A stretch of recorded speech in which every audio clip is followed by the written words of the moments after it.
You don't want an unseen object, such as a branch in the foreground, intruding on your composition. If the background is going to be more in focus than you expect, it may ruin your shot. In this way, you can use the button as a creative aid for better composition.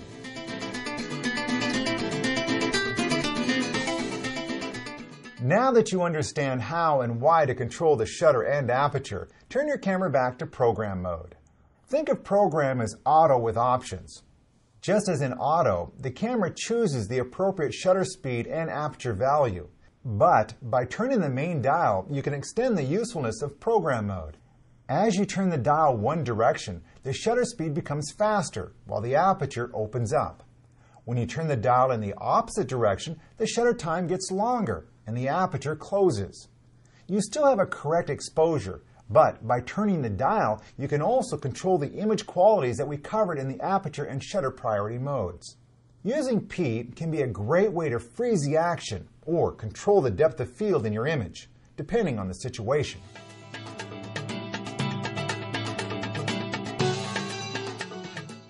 I have a brief exercise that will increase your familiarity with the menu system. At the same time, it will streamline the monitor displays. Normally, when you press Info, a screen with details on advanced camera functions comes up first. You must press Info a second time to display the shooting function screen. I'm going to show you how to turn off the first screen, so Info will take you directly to the information you need. Press Menu and use the main dial to access the third setup menu screen. This will look like a wrench with 3 dots. Turn the quick control dial to access the Info button setting. Press Set. Then, turn the quick control dial to select option 3 and press Set to confirm. Now, when you press Info, the camera will toggle between a black screen and the shooting function screen. Pause this DVD and try reprogramming the Info button. While you are in the menu system, try navigating the menus with the multi-controller. Instead of switching between the 2 dials, you can use the multi-controller to move between menus and to access menu items. It may take some practice to decide whether you prefer using the dials or the multi-controller when in the menu system.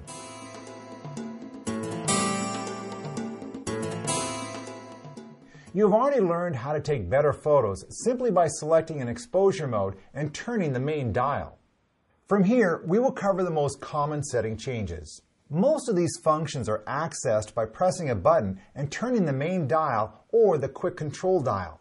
But the LCD monitor also offers a graphic user interface that allows you to tab through the shooting icons and make instant changes to the camera settings.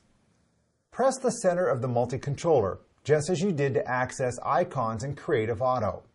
This activates the quick control screen. A blue highlight box will appear on the screen. Think of this box as your cursor and the multi-controller as your mouse. Move the box around the quick control screen to any function icon. Then turn one of the control dials to change that setting. Until you're more familiar with the buttons and menus, you may find it easier to set up the camera through the quick control screen. Let's practice using the quick control screen to set the drive mode. Press the center of the multi-controller and move the highlight box to the bottom right corner. The default setting is single shooting. Turn the main dial or the quick control dial to select another drive mode. Full Auto offers 2 drive modes, single shooting and the 10-second self-timer. In Creative Auto, the drive mode options are expanded to include continuous shooting. All 3 settings are available in the advanced exposure modes. There is also the option of a 2-second self-timer. Most new owners of the 5D choose either single or continuous shooting mode. In continuous shooting mode, the camera will fire shot after shot as long as the shutter release is held down. The camera will record a maximum of about 4 frames per second. In the advanced exposure modes, the self-timer options include both a 10-second countdown and a 2-second countdown. The shorter countdown is great for shots on a tripod that require no camera movement. Any static image destined to become a large print might be a candidate for the self-timer.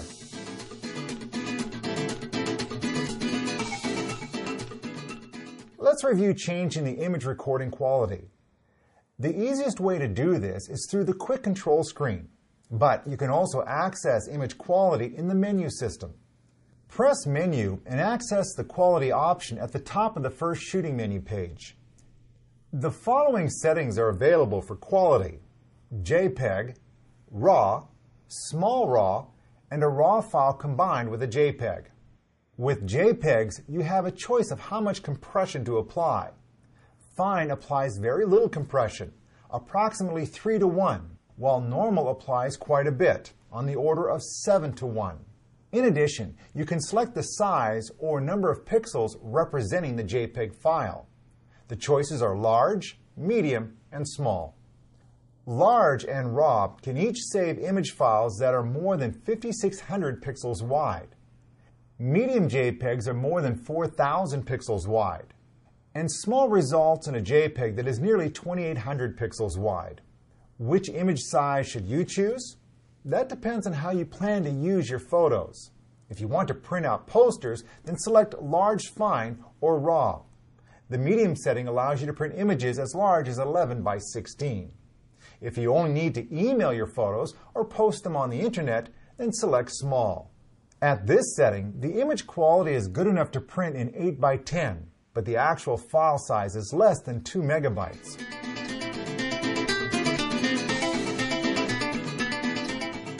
While large JPEGs offer a lot of data to work with, shooting in RAW really gives you the maximum flexibility when editing your photos.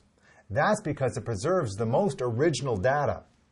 When you shoot in JPEG, all the tonal qualities of the image, such as sharpness, contrast, exposure, and color temperature, are applied when the image is compressed and saved on the card.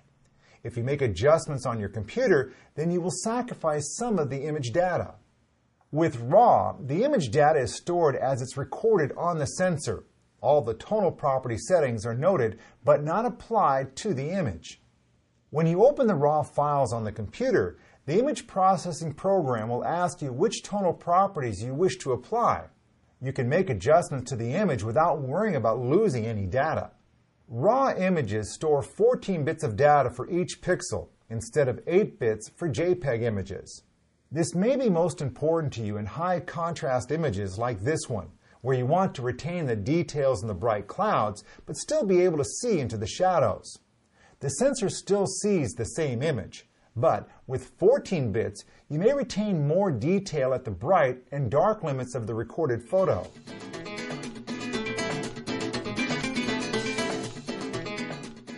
On a film camera, ISO refers to film speed. This is, of course, a digital camera. There is no film. The designers of all digital cameras decided to use this convention from the film world to describe electronic sensor gain. This is when the camera amplifies the signal to make the image bright enough to be seen.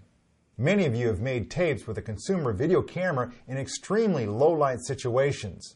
Even though you can see the image, the overall quality of the video is not very good.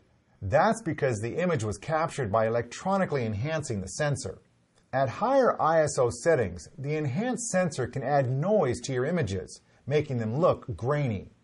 The default ISO setting is Auto for all exposure modes. The camera selects an appropriate ISO between 100 and 3200 based on the lighting conditions. In Manual and Bulb, Auto ISO is locked at 400. While you could dial up the ISO as high as 6400, the 3200 setting is sensitive enough to record most images without adding a significant amount of digital noise. The camera does such a great job of selecting the right ISO, you can leave ISO on auto for most shooting situations. But in certain situations, you will need to set the ISO manually. For example, select 6400 when you are shooting without a tripod in extremely low light, such as a dark street or a nightclub.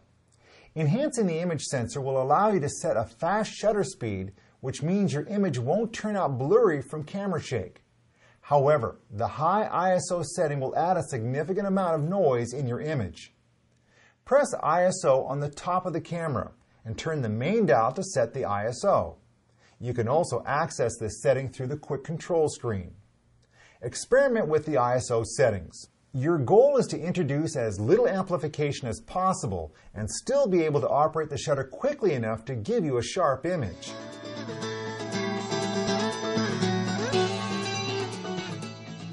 Since we have already changed several settings, now is a good time to learn how to return the camera to its default condition. It's frustrating to discover the camera settings are incorrect just as you are getting ready to start shooting. This is likely to happen if you share your camera with someone. Reset the camera and you always have a consistent starting point. To begin, press Menu and access the third Setup menu. Select Clear Settings and press Set. Highlight Clear All Camera Settings and press Set again. Choose Yes and press Set to confirm. This will return the camera shooting settings to the defaults. We'll cover how to reset the custom functions later.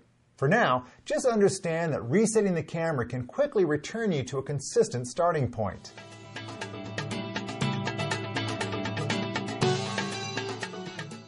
If you are new to digital SLR cameras, you may miss the large screen your point-and-shoot camera provided for framing photos. Canon now includes the Live View feature in many of its DSLR cameras. While we recommend using the viewfinder for most of your shooting, Live View can be helpful in certain circumstances. In addition, this camera has the ability to record standard and high-definition video through Live View.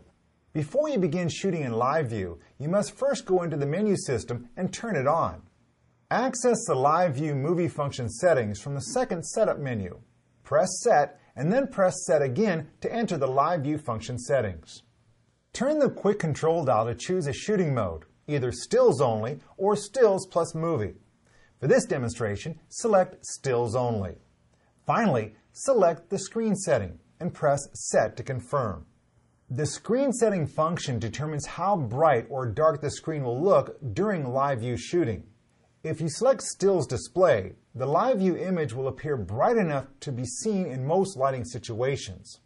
The exposure simulation option allows you to see how the resulting still photo will look based on the current exposure settings. So, for example, if your shutter and aperture settings would create an underexposed photo, then the image in the monitor will appear dark.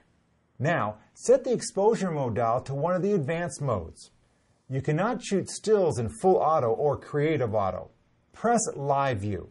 The camera's reflex mirror will flip up, allowing images to go directly to the image sensor.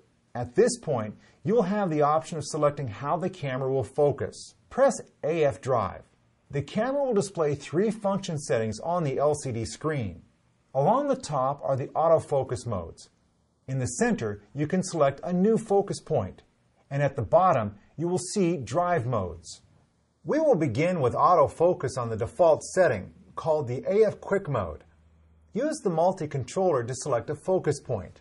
Now, press AF On to focus. The reflex mirror will flip down, and the camera will focus on the subject behind your selected focus point. If the camera can achieve focus, the focus point will turn red and the camera will sound a beep. Since this focusing mode is very fast, use the AF Quick Mode when taking shots of moving subjects or when you are working without a tripod. The camera uses the AF sensor to focus, just as it would in regular shooting. The AF Live mode is best for recording images from a tripod.